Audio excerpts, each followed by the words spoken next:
Kkooti emakindezemu okuwulira emisango givunaanibwa Charles Olimu amanyiddwa nga Sipapa ne mukyala we Shamira Nakiyimba. Oludda oluwaabi olukulembeddwamu Adong Harriet lutegeeza nga buli kimu musango guno bwe kiwedde era ne bawaayo empapula ezisindika babiri bano mu kkooti enkulu etandika okuwulira emisango gibavunaanibwa. Era omulamuzi Esther Dikini kyakoze kino kisanyudde oludda oluwaabi nga lukulembeddwamu n'amateeka waabwe Godfrey Amusima ng'oluvannyuma lwa kkooti abulidde Bukedde TV nti alina essuubi musango guno oluvannyuma lw'okusindikibwa mu kkooti enkulu. Sipapa ne mukyala we bavunaanibwa emisango 12 omuli okubba ensimbi ezisula mu kawumbi kamu mu obukadde 6, kompyuta y'ekika kya laputopu, amasimu, ebyakwewunda ebya zaabu n'ebirala.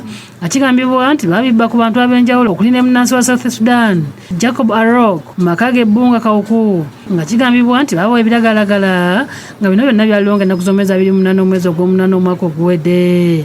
Amawulire amalungi agaliwo olunaku lwa leero era baleese empapula ze tuyita mu luzungu eza indictment ne committal summary okulaba ng'omusango genda mu kkooti enkulu. Of course go mawulire malungi kusaidia ffe kulw'ensonga kitubadde twetaaga okulagira ddala mbu amazima tewali bujulizi era omukilanti waffe talina musango. Ffe twetegekera dda kkooti enkulu luli okuva ebamukwata katugenda okulaba nga buli kimu kigenda bulungi mu maaso.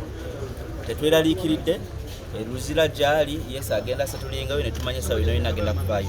Download the app on App Store or Google Play Store now. Vision Digital Experience, the future of media.